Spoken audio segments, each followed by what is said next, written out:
Hello friend, स्वागत है आपका एनक्यू स्टडी यूट्यूब चैनल पर। आज हम अभी लेकर के आए हैं सक्षमता 5 से संबंधित बड़ा अपडेट्स। चूँकि सक्षमता 5 के फॉर्म भरने की तिथि से लेकर के परीक्षा तक की तिथि का ऐलान हो चुका है। आइए हम जानते हैं कि सक्षमता परीक्षा 1, 2, 3 और 4 का आयोजन हो चुका है।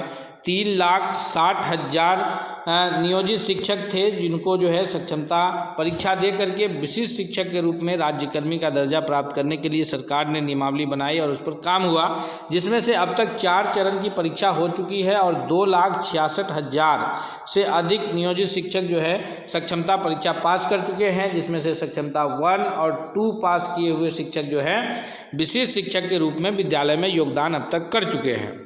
और जो है अभी आपको बता दें कि 40,000 ऐसे शिक्षक हैं जो अब तक किसी भी चरण के सक्षमता में अपना रजिस्ट्रेशन नहीं कराया है, वो नियोजित शिक्षक के रूप में ही बने हैं। तो आइए अब हम जानते हैं कि ये सक्षमता परीक्षा की फॉर्म भरने की तिथि कब से कब तक है और उसके बाद जो है परीक्षा की तिथि कब होगी और इस परीक्षा का जो स्ट्रैटेजी है वो हम कैसे तैयार करेंगे। क्योंकि अभी आपने देखा कि सक्षमता 4 का जो 2 दिन पहले रिजल्ट आया है, रिजल्ट जो है बहुत ही मुश्किल रिजल्ट था, मात्र 33% रिजल्ट रहा है। तो इसमें हम अपनी बेहतर स्ट्रैटेजी क्या करें, हमारे आते हुए प्रश्नों का जवाब हमसे क्यों छूट जाता है, हम कहाँ कमी रह जाती है, तो हम उन सब पर इस वीडियो में चर्चा करेंगे। हम आपसे रिक्वेस्ट करते हैं दोस्तों कि अगर आप हमारे चैनल पर नए हैं तो चैनल को सब्सक्राइब करके बेल आइकन को दबा लीजिए ताकि अगला हर अपडेट्स आप तक सबसे पहले पहुँचे। एक करके देखते हैं कि सक्षमता 5 का परीक्षा का जो फॉर्म भरने की तिथि है वो कब से कब तक है। तो परीक्षा की जो फॉर्म भरने की तिथि है, फॉर्म का जो डेट है, BSEB यानी Bihar school examination board, Bihar विद्यालय परीक्षा समिति के अध्यक्ष आनंद किशोर ने ऐलान किया है कि 31 दिसंबर 2025 से लेकर के 9 जनवरी 2026 तक सक्षमता 5 के लिए रजिस्ट्रेशन किया जाएगा, यानी परीक्षा का फॉर्म भरा जाएगा। को 31 दिसंबर 2025 से 9 जनवरी 2026 तक 10 दिनों का समय दिया जाएगा सक्षमता 5 का परीक्षा भरने के लिए।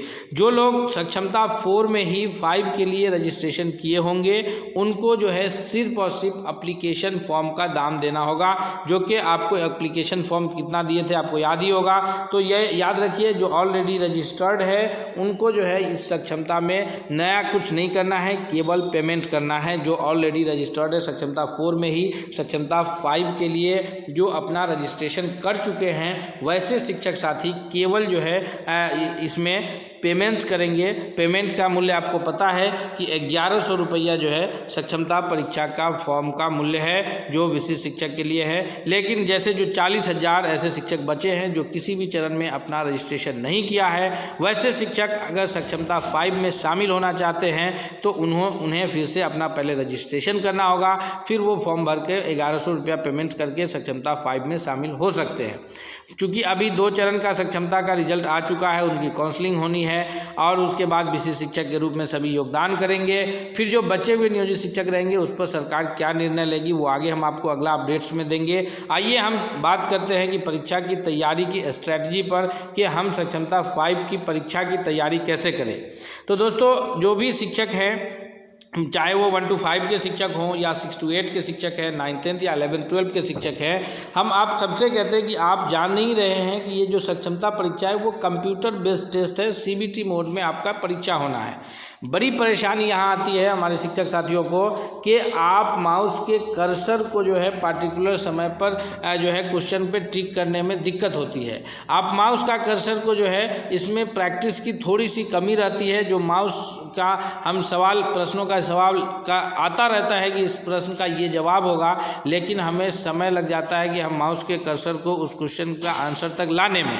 ऐसे कंडीशन में आपके लिए आवश्यक ये है कि अब लगभग अधिकांश जो हाई स्कूल है, जो उत्क्रमित माध्यमिक विद्यालय है, वहाँ पर 1 to 12 तक के जो कक्षा का आयोजन होता है, स्मार्ट क्लासरूम है, कंप्यूटर लैब की व्यवस्था है, तो आप एक बार उसकी प्रैक्टिस कर लें ताकि जो है वहाँ पर कोई दिक्कत नहीं आए। मिडिल स्कूल में भी है, तो ये प्रैक्टिस जब आप करके जाएंगे कंप्यूटर बेस्ड टेस्ट का, तो फिर वहाँ पर वो दिक्कत आपकी ख़त्म हो जाएगी कि जो प्रश्न आएंगे वो जो है आते हुए प्रश्न नहीं छूटेंगे और बचे हुए समय में हम लोग सारे प्रश्नों को कर पाएंगे।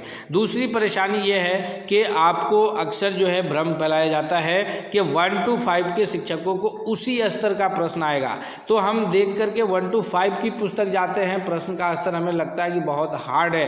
दोस्तों ऐसा है नहीं है कि 1 to 5 के शिक्षक को केवल 1 to 5 की पुस्तक जो विद्यालय में पढ़ाई होता है वहाँ से प्रश्न आते हैं। आपका जो प्रश्न का स्तर रहता है, जो 1 to 5 के लिए विशिष्ट शिक्षक बनना चाहते हैं उनके लिए स्तर रहता है कक्षा 10 तक लगभग, मान के चलिए, यानी जो 120 नंबर के जीके जीएस मैथ रीजनिंग के प्रश्न होते हैं उसमें से मैथ भी लगभग कक्षा 10 तक के लेवल का होता है, रीजनिंग और उसके बाद जो साइंस है, जो जीके में जो विज्ञान और सामाजिक विज्ञान के प्रश्न होते हैं वो भी लगभग कक्षा 10 तक के प्रश्नों का ये रहता है। हम आपको एनक्यू स्टडी पर जो है सक्षमता 1, 2, 3 और 4 की तैयारी कराए हैं। सक्षमता 5 की तैयारी का आयोजन भी हमारे चैनल पर किया जाएगा। लेकिन आपको बता दें कि अगर आप पुस्तक से पढ़ना चाह रहे हैं तो आप पुस्तक से भी पढ़ सकते हैं। पुस्तक से पढ़ने के लिए क्या है कि आपको 6 to 8 की जो बुक है आपके विद्यालय में एनसीईआरटी की बुक बिहार सरकार की तरफ से जो उपलब्ध कराई गई है, आप उसके 4 किताब ले लीजिए, विज्ञान, इतिहास, भूगोल और नागरिक की किताब, और उन चारों किताबों का अध्ययन कर जाइए। और उसके बाद 9th 10th का साइंस और 10th का सोशल साइंस, क्योंकि 9th का जो सोशल साइंस है उससे कम प्रश्न बनते हैं, 10th के सोशल साइंस से, इतिहास से अधिक प्रश्न बनते हैं।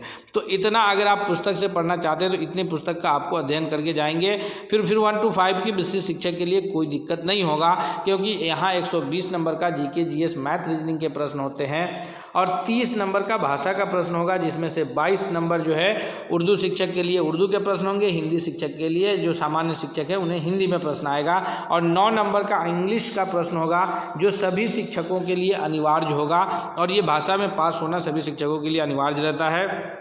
तो ये 9 नंबर का प्रश्न जो है इंग्लिश का, चाहे वो उर्दू के शिक्षक हो या हिंदी के शिक्षक हो यानी सामान्य शिक्षक हो, सभी के लिए ये प्रश्न आते हैं।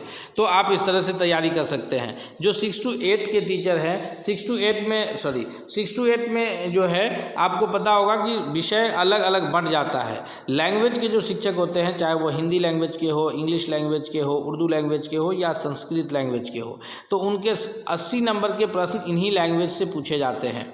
80 नंबर के प्रश्न इन्हीं लैंग्वेज से पूछे जाएंगे। फिर इधर भी लैंग्वेज है जो 30 नंबर का है, जिसमें से 22 और 9 नंबर है, याद रखिएगा। और फिर इधर जो है 40 नंबर का जो है उनके लिए जीके जीएस मैथ रीजनिंग सभी 40 नंबर में शामिल होते हैं।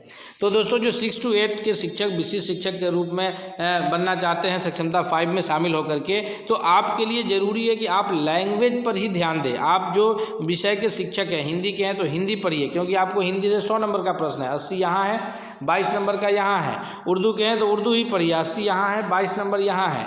अगर इंग्लिश है तो भी आपको 80 यहाँ है, 9 नंबर यहाँ है, तो 90 प्रश्न आपको इसी से आ रहे हैं। आप जीके जीएस मैथ रीजनिंग को स्किप कर दीजिए, क्योंकि इससे उतने प्रश्न आपके लिए लाभकारी नहीं होंगे। आपको 100 नंबर की तैयारी करके जाएंगे इसे, और इसमें से 10 नंबर के प्रश्न आप जरूर कर पाएंगे, ऐसा नहीं है कि वो बिल्कुल नहीं कर पाएंगे, तो फिर आपके लिए आसान हो जाएगा। 9th 10th का भी, उसके बाद जो इसमें 2 सब्जेक्ट बचते हैं, 2 ग्रुप, एक मैथ साइंस का ग्रुप, एक सोशल साइंस का ग्रुप। तो 6 to 8 में ही तो मैथ साइंस के ग्रुप में 40 नंबर मैथ से और 40 नंबर साइंस के पोर्शन से प्रश्न आते हैं। और जो सोशल साइंस के होते हैं उन्हें 40-40 2 विषय से प्रश्न आते हैं, जिसमें 2 विषय आप चयन कर सकते हैं। अगर आप इतिहास भूगोल ले रहे हैं तो 40 इतिहास के होंगे, 40 भूगोल के होंगे। अगर आप जो है इतिहास नागरिक ले रहे हैं तो 40 इतिहास के, 40 नागरिक के। अगर आप भूगोल और नागरिक ले रहे हैं तो इसी प्रकार 40-40 प्रश्न आपको दोनों से बनते हैं। तो आप इनकी तैयारी अपने सब्जेक्ट जिसमें आपका इंटरेस्ट है, अगर इतिहास पढ़ने में है तो आप एक इतिहास ले लेंगे, एक भूगोल ले लेंगे। तो इस प्रकार आप सब्जेक्ट चयन करके इसमें शामिल हो जाएंगे। उसके बाद विशिष्ट शिक्षक 9th 10th के हैं, तो 9th 10th और 6 to 8 के शिक्षक का सिलेबस लगभग सेम रहता है। स्ट्रेटजी आपको रखनी है, थोड़ा सा प्रश्नों के स्तर में 6 to 8 के शिक्षकों का प्रश्न थोड़ा सा निचले स्तर का रहता है और 9th 10th के शिक्षक का प्रश्न उससे थोड़ा ऊपरी स्तर का रहता है। अगर हम बात करें कि 6 to 8 के शिक्षक कौन से बुक को पढ़ेंगे, तो दोस्तों 6 to 8 के शिक्षक को 6 से 12 तक की बुक को पढ़नी होगी। जीके जीएस खासकर साइंस सोशल साइंस वालों के लिए वो आपको एनसीईआरटी 12 लेवल तक आपको डीपली पढ़ के जाना होगा, फिर वो जो है आप कर सकते हैं। अलग हम आपको एनक्यू स्टडी पर भी तैयारी कराएंगे। तो आपसे रिक्वेस्ट है कि आप हमारे चैनल को भी सब्सक्राइब कर सकते हैं और बेल आइकन को दबाइए ताकि हर अपडेट आपके लिए हम लेकर के उपलब्ध होते रहें। अब जो विशिष्ट शिक्षक 11-12 के हैं तो ऐसे शिक्षक के लिए क्या है कि वो भाषा हो या जो भी सब्जेक्ट हो, इसमें यहाँ भाषा में 80 प्रश्न था, लेकिन यहाँ वो पार्टिकुलर सब्जेक्ट के शिक्षक होते हैं तो उन्हें 80 नंबर उसी सब्जेक्ट से आता है। जैसे अगर कोई इतिहास के शिक्षक है तो 80 नंबर इतिहास के ही प्रश्न होंगे, 40 नंबर जीके जीएस के होंगे, 30 नंबर इधर लैंग्वेज वाला होगा, वो अलग है। कोई अगर भूगोल का शिक्षक है तो वो 80 नंबर केवल भूगोल से रहेगा, फिर यहाँ 40 अलग और ये 30 अलग रहेंगे। कोई अगर मैथ के टीचर हैं तो वो 80 नंबर मैथ के ही प्रश्न पूछे जाएंगे। तो इस प्रकार आप अपनी तैयारी का स्ट्रेटजी बनाइएगा। सबसे ज़्यादा जरूरी है कि आप कंप्यूटर बेस्ड टेस्ट है, इसलिए कंप्यूटर की प्रैक्टिस करके जाइएगा। आपके विद्यालय में कंप्यूटर उपलब्ध है, आप वहाँ से प्रैक्टिस कर सकते हैं, या नहीं तो आप किसी भी संस्थान से, आपके घर में लैपटॉप होगा तो इसमें जो है आप उसकी जब प्रैक्टिस करके जाएंगे फिर आपको कोई दिक्कत नहीं आएगा और सक्षमता 5 में आप जो है ज़रूर कामयाब होंगे और आप विशिष्ट शिक्षक के रूप में जो है बनने की आपको हम अग्रिम बधाई देते हैं। तो दोस्तों हम मिलते हैं इसके क्लास के साथ, तब तक के लिए बहुत बहुत धन्यवाद।